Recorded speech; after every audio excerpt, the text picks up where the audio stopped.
Hello and welcome back to the podcast. Thank you for listening to the podcast or watching the YouTube video. Reminder, if you want to watch the video, you can do so on YouTube at Katie Wolf Writes. I post shorts there, and then I also have the podcast, like the video of the episode. And then also, a couple of weeks ago, I posted my first writing blog. It was like a typical realistic day and how I fit writing in, and I have another one that I have ready to edit to post. It's fun. It's fun to do longer YouTube videos, but it's also hard, y'all.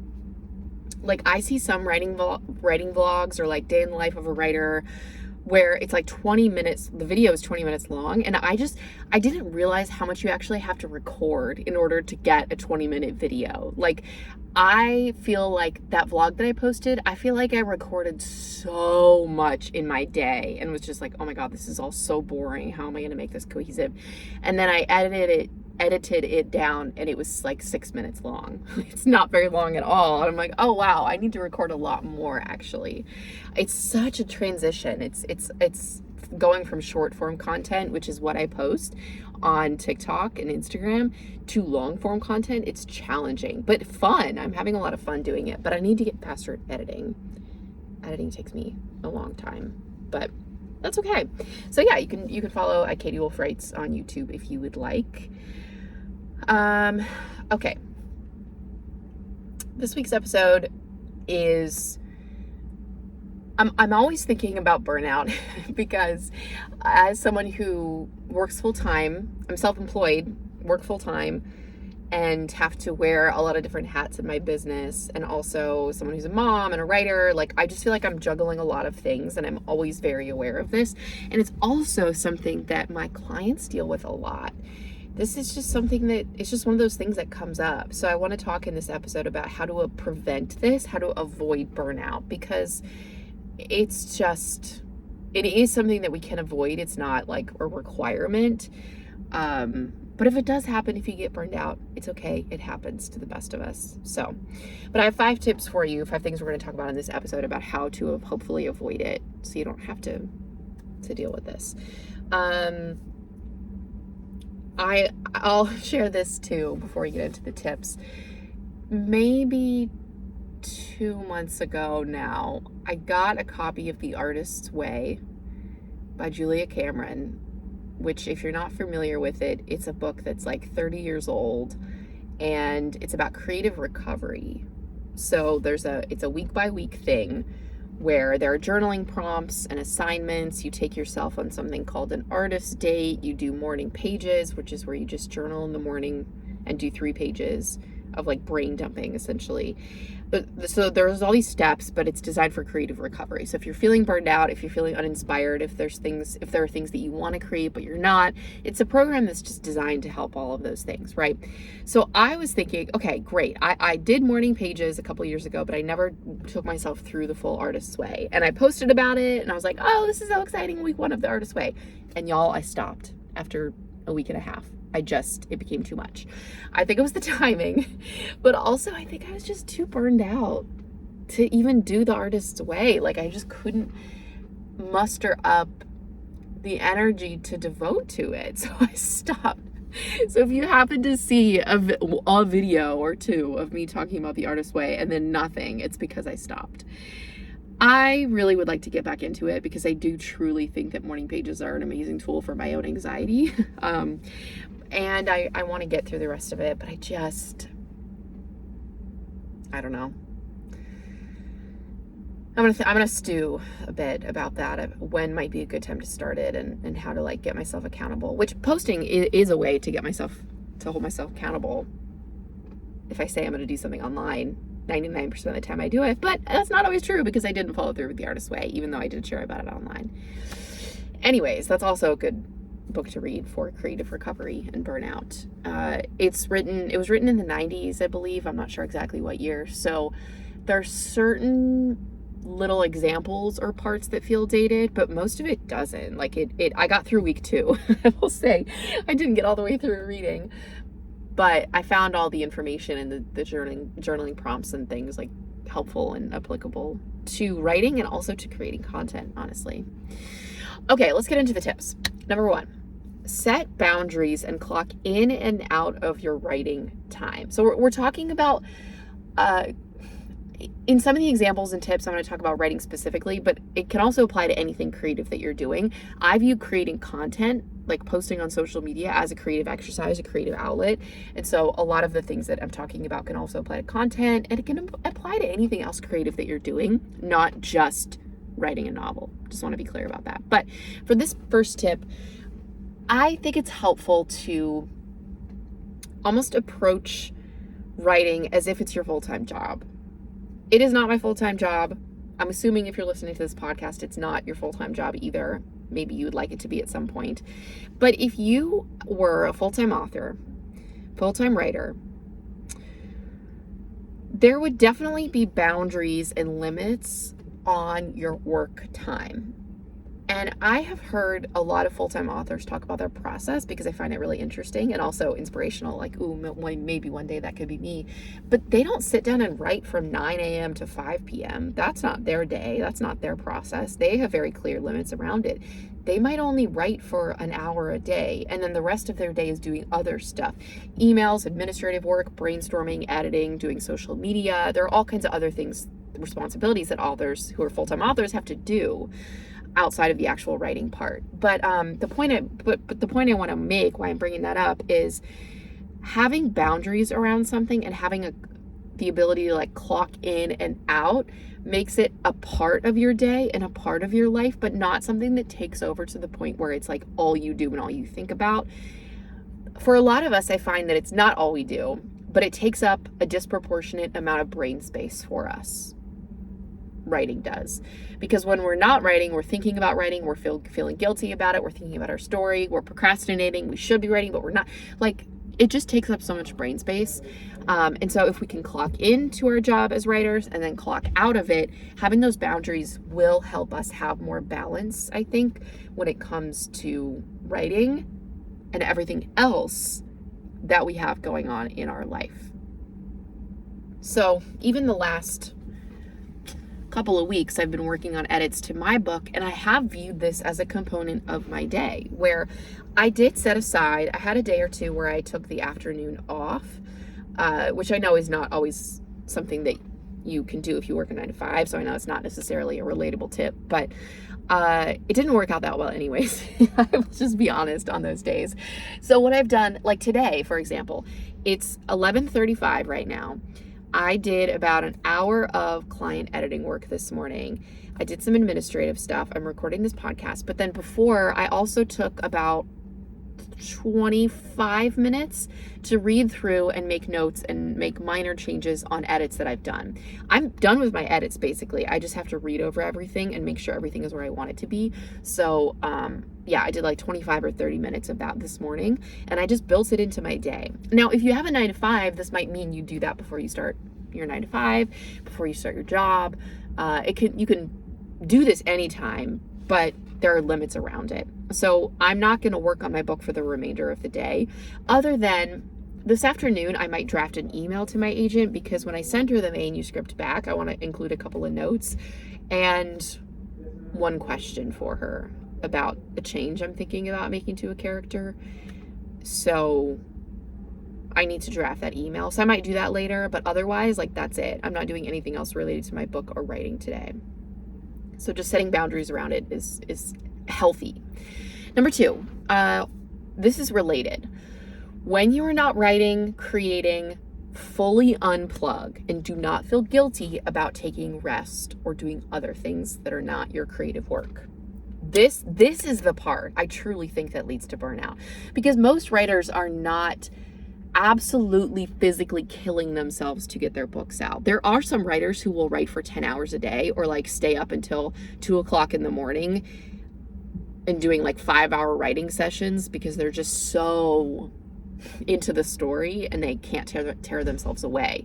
There are people like that, but I'm not one of those people. For me, what this looks like is, again, what I mentioned in point 1, all of this brain space about, I'm not writing, I should be, how am I going to do this, when am I going to do this, oh, what's wrong with me, why can't I just get myself to sit down, it's not going to be that bad, like negotiating with myself. That mental chatter takes so much energy from me So I am really trying to work on this, and honestly, it's gotten so much better. When I'm not writing, I'm not writing. I'm just not thinking about my book. Unless, of course, I get an idea for something, I will jot a note down on my phone or whatever. Of course, that happens. Or if I want to carve out some time for brainstorming, sure. But otherwise, I just separate it. I'm like, okay, I'm not feeling guilty. Yes, I have 2 hours free this evening, but I don't want to work on my book. I'm not going to work on my book. So therefore, I'm just not going to think about it. I'm not going to feel guilty. I'm just going to watch Netflix for 2 hours or scroll TikTok for 2 hours. Ugh. I'm fully committing to whatever activity I'm doing instead of writing. And just if I start to have those thoughts or feelings creep in about like, oh, you're procrastinating, you should be working on your book, or like, what's wrong with you? Why don't you have this time? I just shut it down immediately. Like as soon as I notice that thought, as soon as I notice those feelings start to creep in, I shut it down. Yeah, I think fully unplugging and allowing yourself rest and like creative rest and mental rest is huge. That is a huge part of healing from burnout, avoiding burnout. So as much as you can do that, recognize that like you need space to just rest and to kind of like, I don't want to say numb out because that's a negative way of viewing it, but it's more like if you have a demanding job that you do for 8 hours a day or more than 8 hours a day, and then let's say you're also a parent or you have other responsibilities, and then you're also trying to write in all of your free hours during the day, that's a lot. It requires a lot of mental exertion on your part, and there's nothing wrong with just giving yourself an hour of a break to watch something or scroll or to read, you know? We need that. Okay, next tip is to do something creative, something else creative for fun. Something where you can just play. You can create. This can be writing related, where you are challenging yourself to write a short story that you know is never going to get published. You're never going to submit it anywhere.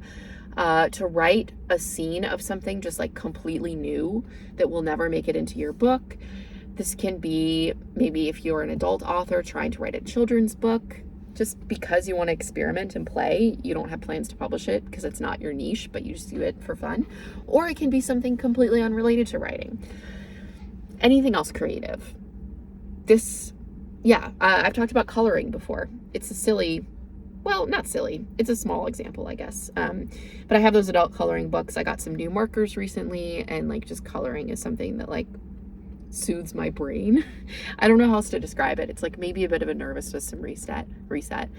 But yeah, drawing, any kind of art, anything else creative that you do, that there's no you're not going to profit off of the thing that you're creating. You're not sharing it with the world on social media. It's just for you. It's just for fun. That can be a great exercise. So then also when you go back to your writing or creating content or whatever like creative thing you are putting out into the world, you have more energy for it. Next tip is to switch up your strategy or your process. I have found this so helpful in the past when I've felt burned out with writing specifically. I switch up something. I switch up where I'm writing. I switch up the time of day. I switch up standing versus sitting, dictating. Honestly, that's a big reason why I dictated this most recent book that I wrote. I dictated most of the book because it felt fun and exciting and fresh and new for me. And it allowed me to get a lot more, to get words out a lot quicker than if I were just sitting down on a computer. Of course, the disadvantage of it is that you have to go through and edit it more later, but that's okay. It can feel... Okay, some writers are creatures of habit, where the best thing you can do is have a very structured routine that is the exact same every time you sit down to write, to clue your brain in about what's going on. You know it's time to write. It's part of the ritual. But for some of us, having it new and novel and exciting can help. Now, with the new and novel exciting, it doesn't mean, I think sometimes we can get into this line of thinking of I need to get this thing first, or I need to switch this thing first before I can write. For me, I've had the thought, I need to get a new computer. And then once I get a new laptop, then I will be able to write a lot more. I'll be more motivated. It's just a trap. My laptop is fine. Yes, it's old, but it is fine. It works fine. So I don't need to like switch things up in that respect just because. But yeah, see if there's a different writing program that you can write in, if you can switch the view on your computer. I have a client recently who wrote their manuscript in Word, but it was like in the book format, in the pages format. So the pages looked like the pages of a book, which was kind of cool for them to experience that as they were writing, to think about the finished version, like the final version of it in book form. But yeah, just anything to mix it up, a different playlist, writing in a coffee shop versus your home, just, yeah. And then the last tip that I have, let me go back and give one more example actually about this with switching up your strategy or your process for content creation, because this is something I've been experimenting with. I have started recording some of my videos for the Katie Wolf, my personal /author account, in a different location than I was filming in before in my house. I've also been using my back camera, which is a small shift and honestly kind of awkward sometimes because you can't see yourself, and like you have to do like a trial clip to make sure that you're in frame first. But just switching up those little things of how I'm recording TikToks and Instagrams, like Instagram Reels, makes it feel fresh. It makes it feel fun. So you could try something similar with content creation too, if that's something you feel burned out around. Trying a new platform, a different kind of content than you normally post, anything like that. Finally, my last tip is to remember your why. Like, come back to your purpose and the reason why you were doing all of this in the first place. I will share that for me, because it has been a struggle for me to get published, I can often feel a bit directionless and purposeless. Not often, I shouldn't say that. Occasionally I feel that way because my experience so far has been I've written 3 books and will be working. My 3rd book will be out on submission very, very soon. So I'm trying to get that one published. But it does get discouraging writing books that just don't sell or don't get published. So for me, what I have to do in those moments when I am feeling discouraged and feel that way is remember to find enjoyment and fulfillment in the process of creating, like the process of writing itself. But then also remember why I'm doing this. I'm doing this because I want to be a published author. I want to have a long career as an author. I want to be a successful author. And in order to do that, I've got to write. So, and it helps too to imagine a future for myself where I am a successful author, and to imagine what that looks like, to get into specifics, to imagine holding a copy of my book in my hands, going on a book tour, promoting my book on social media, seeing reviews come in, good and bad. All of those things help it feel more real, and I remember why I'm doing all of this in the first place. So keep that as a reminder too, something to pull out. If you feel discouraged, if it feels like a slog and you're just burned out, well, remember, come back to your why. Whatever that is for you. Maybe it's probably not going to be the same as my why, but there's a reason that you're doing this. There's a reason that you're writing a book. And I think just coming back to that purpose can help in those moments where you do feel burned out and it feels hard and you're kind of like questioning things. Yeah. So those are my tips for avoiding creative burnout. This is, again, something that, like, I don't know, I've just gone through different periods of this in my life, burnout related to work stuff or burnout related to writing. And it's just something, one other thing I want to add too, I didn't mention on one of my earlier tips, is like, it's just something you have to have radical self-compassion in. Like, the writing process is really hard. The creative process, no matter what you're creating, is very hard. So the more that you can give yourself compassion and be easy on yourself in the process, the better it's going to feel. And then you're going to be less likely to experience something like burnout, or at least it's just going to be more not as hard and more enjoyable if you're kind to yourself along the way. So I think that's an important piece of it too. All right. Take care of yourself, protect your health. Which again, I guess I have another tip to focusing on health, like taking care of yourself, right? Taking care of yourself in other aspects outside of just your writing. Because if you are sleeping 4 hours a night and you're, I don't know, drinking 6 energy drinks a day and like running on empty, then of course you're going to be more likely to experience burnout related to your creativity or your writing because you're not taking care of yourself. So just keep that in mind too. All right. Thank you for listening. I hope this was helpful with some things to watch out for. I'll see you next week.